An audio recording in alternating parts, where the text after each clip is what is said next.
unless your doctor tells you otherwise, stop wasting your money on these 7 supplements.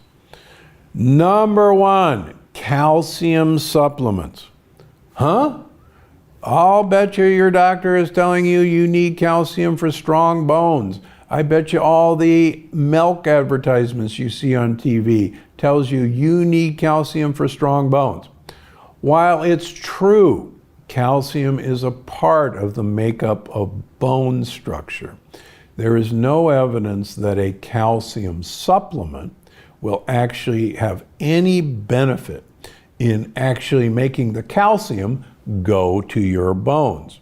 In fact, there's some evidence that calcium supplements will deposit calcium in your blood vessels where you don't want it. So you get plenty of bioavailable calcium in the foods you eat, particularly in vegetables, in dark leafy greens. And there's actually a not insignificant amount of calcium in animal protein and fish. Interestingly enough, people who have some of the longest life expectancy, the Acciarolis in southern Italy, are small fish eaters, anchovy eaters, sardine eaters. What are they eating? They're eating the calcium in the little bones of these fish. And so if you really want to spend your money on a calcium supplement, buy some sardines, buy some anchovies. That's the way to get your calcium. Number 2, multivitamins. So multivitamins have been around forever. Unfortunately, multivitamins were developed based on examination of 20 college students in New York City in the 1920s, when the federal government was trying to determine what would be the bare minimum amount of various vitamins and minerals that somebody should have to avoid diseases. Diseases like beriberi, diseases like pellagra, which you probably never heard of. And they wanted to find the bare minimum that would be necessary. So they looked at the blood work of 20 college students and said, well, this is what these kids are eating, and this is what their blood work looks like, and they're healthy college students, so that's probably what we need. And that was actually the basis for the recommendations of the minimal daily requirement of vitamins and minerals. Now, the minimum daily requirement, unfortunately, has nothing to do with the amount you need for good health. That's totally different. I'll give you an example. The minimum daily requirement for vitamin D is about 400 international units a day. And yet, the University of California, San Diego, research shows that the minimum daily requirement for prevention of cancer is 9,600 international units of vitamin D3 daily. And that's nowhere near 400 international units. Recently, there's been a very good paper showing the higher your vitamin D level is in your brain, the better your neurons work. Exactly the opposite of what a minimum daily requirement of vitamin D would say. 80% of Americans are deficient in vitamin D. Regular vitamin C tablets. Now, vitamin C is essential. Let's make no mistake about it. We, unfortunately, like most other animals, do not manufacture our own vitamin C. So we have to acquire vitamin C from our diet. How do we do that? Well, long ago, it's conjectured that great apes and us stopped making vitamin C because we were always eating vitamin C, living in tropical rainforests, not only in the fruits, but also in the leaves of the plants that we were eating. Guinea pigs don't make vitamin C for the same reason. They get it from their diet. Strangely enough, vitamin C is made from glucose.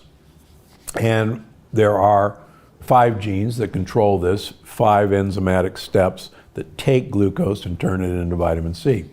We lack the 5th gene. It's a ghost gene. Why is that important? Let's take rats. Let's genetically engineer them so that they carry the human vitamin C producing pathway where the 5th gene is a ghost.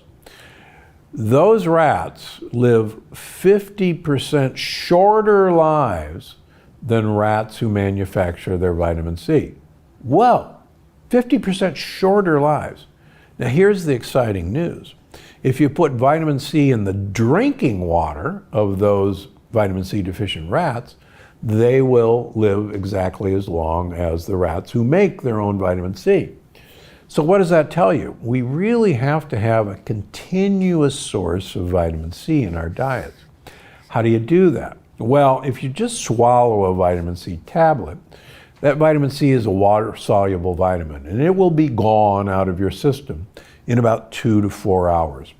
So the options are take timed release vitamin C.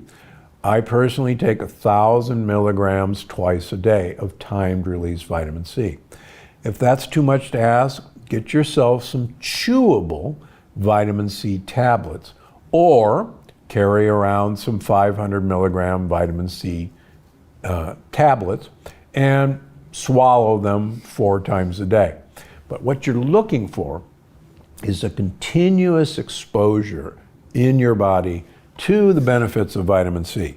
But just swallowing one once a day is really not going to do you much good. Number 4, ketone drinks. Okay, ketone drinks are a hot item. You want to be able to swallow your ketones. Here's the problem.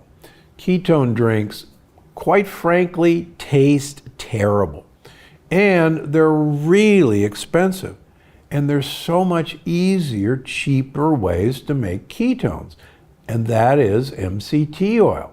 So if you're going to have a ketone shot, just have a tablespoon of MCT oil. The MCT oil will produce ketones automatically. And it's cheap, and you can even buy it at Costco. Don't waste your money on expensive ketone drinks. Number 5, low quality probiotics.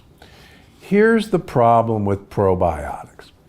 The vast majority of probiotics you're going to spend your hard-earned money on are probably not going to make it past the acid in your stomach to populate the gut that you need.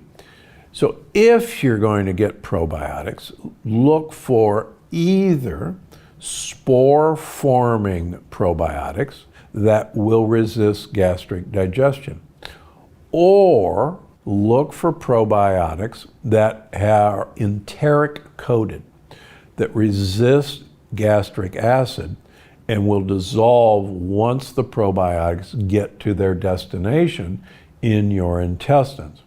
So gotta know the delivery device. Now the other thing that's important to realize about probiotics is that almost all of these probiotics are not native to our gut. And they will go on vacation in our gut if they can get to your gut, but they'll leave after a couple weeks. So probiotics are something that should be a part of a continuous maintenance program for your gut. The vast majority, though, of probiotics don't have these characteristics. Don't waste your money. Number 6, vitamin E. Vitamin E, most vitamin E that you're going to buy, either in a multiple vitamin or separately, is actually the wrong form, the wrong isomer of vitamin E. And you should realize that vitamin E is actually 2 different classifications of vitamin E. There are tocotrienols and tocopherols. And there are only certain ones of the tocopherol family and the tocotrienol family that are any good. And if you take one with a broad spectrum vitamin E, the benefits of some will cancel out the benefits of the other. So don't waste your money on vitamin E supplements. Number 7, iron. As many of you know who have read and followed me, iron is one of those compounds that ages us. We rust from iron. And studies show that people who donate blood actually live 7 years longer than people who don't donate blood. And women live 7 years longer than men, partially because, as you know, you donate blood once a month for a good half of your life, whereas men don't donate blood every month for half of our lives. Yes, occasionally you can be iron deficient, and you should have your iron level checked periodically. Some women have very heavy periods and may need supplementation temporarily with iron. Men, if you have an iron deficiency, or women after menopause, if you have an iron deficiency, that's cause for your doctor to go looking for why that is. Because blood loss is the cause of iron deficiency as we get older, and there's nothing in you that you should have blood loss. So, back to the subject that supplements don't help. Recently you may have seen a big study in JAMA that these sorts of supplements don't help and that they're all a waste of money. With what I started with, remember, these are studies looking at the USDA recommended dosages of supplements. And quite frankly, it's no wonder that they couldn't find that these supplements help, because the dose was much too small. So anytime you see these studies, don't throw supplements under the bus. Always look with a critical eye as to what the dose of these supplements they were studying. And it's how much you take of a particular supplement that's really the key. Supplements are great for you as long as you know what the dose you really need to have an effective. I think you're going to love this one.